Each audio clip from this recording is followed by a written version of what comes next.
the man who was taken away. Hebrews 11, verses 5 to 6, Disciples' Literal New Testament. By faith, Enoch was removed so as not to see death. And he was not found because God removed him. For before the removal, he has been attested to have pleased God. And without faith, it is impossible to please him. For the one coming to God must believe that he is, and he becomes the rewarder to the ones seeking him out.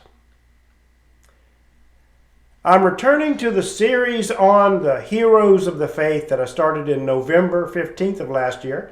In that sermon, I looked at Abel, whose story is told in Hebrews 11, verses 1 to 4.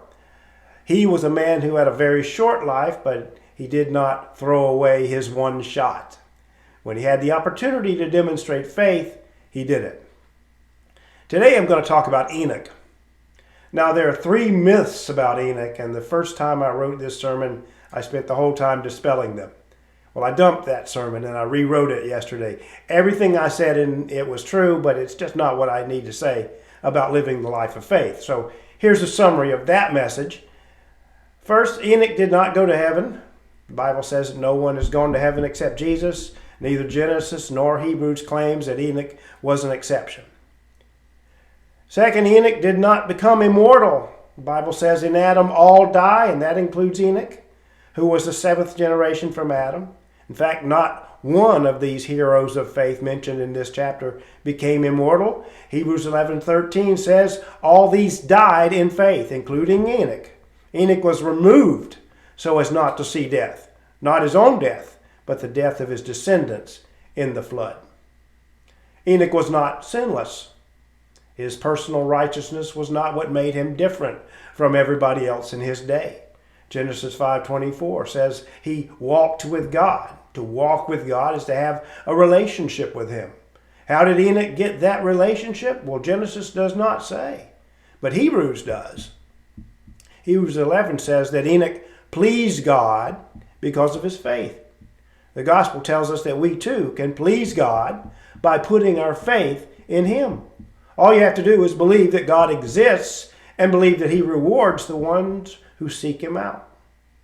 The question I want to address in today's sermon is this: what choices did Enoch make that set him apart from his generation as a person of faith?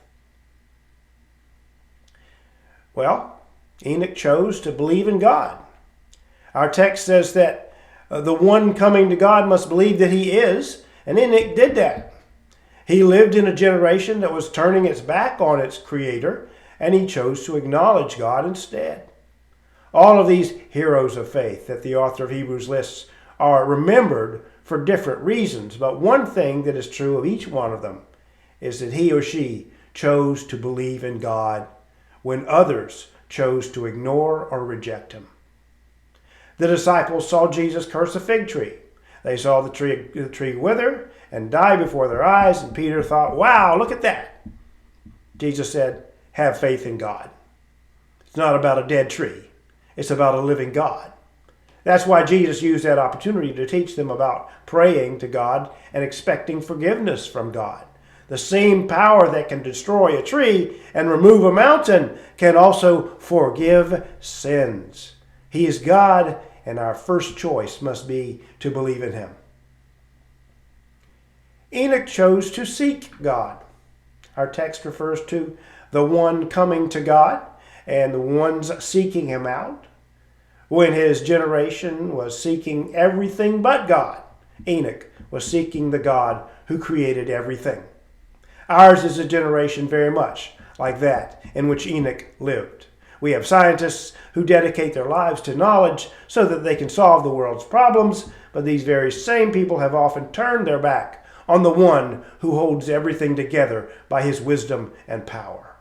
The wise men came to Herod seeking Jesus, but soon discovered that he was not there, so they set out for Bethlehem.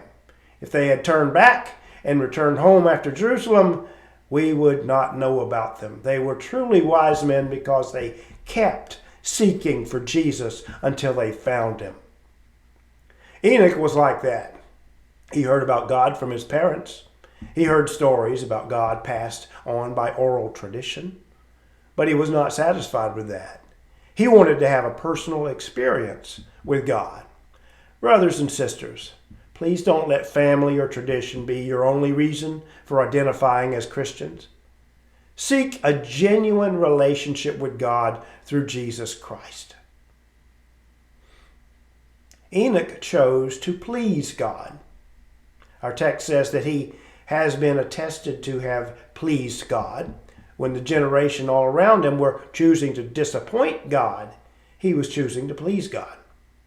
The Apostle Paul told the Roman Christians that those who are in the flesh cannot please God because the mindset on the flesh is hostile toward God. Romans 8, 7-8. He commended the Thessalonians because they were living by the instructions that he gave them and that obedience was pleasing God. 1 Thessalonians 4:1. So we learn from both testaments that pleasing God is possible. But in Paul's generation and in Enoch's generation, the natural inclination of people's hearts was against it. Pleasing God will not come naturally. It has to be a conscious choice to go against the grain. Enoch chose to be faithful to God. Genesis tells us that Enoch walked with God. His generation had chosen to walk away from God. They had the opportunity to have a relationship with their Creator and to leave a legacy of blessing and hope, but it was not to be. Their refusal to walk with God would bring death and destruction. But Enoch's choice to walk with God meant that he would be removed.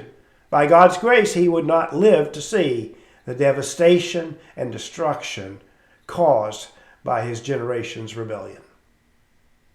But what did it mean for Enoch to walk with God? He did not have the Bible. He did not have a church or a temple. He did not have the law or the gospel. What did he know about walking with God? He only knew that his ancestors had heard the sound of God walking in the garden in the cool of the day, and they had hidden themselves from his presence among the trees of the garden. Sin had kept Adam and Eve from seeking God and from walking with him. Enoch chose to come out of hiding and walk with God. He faced his own fears and guilt and decided that his own imperfections were not going to keep him from fellowship with the perfect one. That is walking by faith. It's being faithful to the God who wants us to walk with him. God's presence in the garden was an invitation. Sin kept Adam and Eve from answering that invitation. Faith enabled Enoch to answer God's invitation for a walk. Enoch chose to trust God for his eternal destiny. Enoch believed that God becomes the rewarder to the ones seeking him out.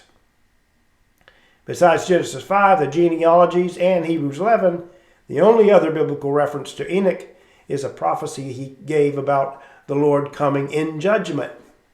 That prophecy is recorded in the book of Jude. So Enoch had the spiritual insight to understand that someday God was going to judge the world. We don't know what Enoch believed about his personal destiny, but if he believed that the ungodly were going to be judged, he must have also believed that the faithful would be rewarded.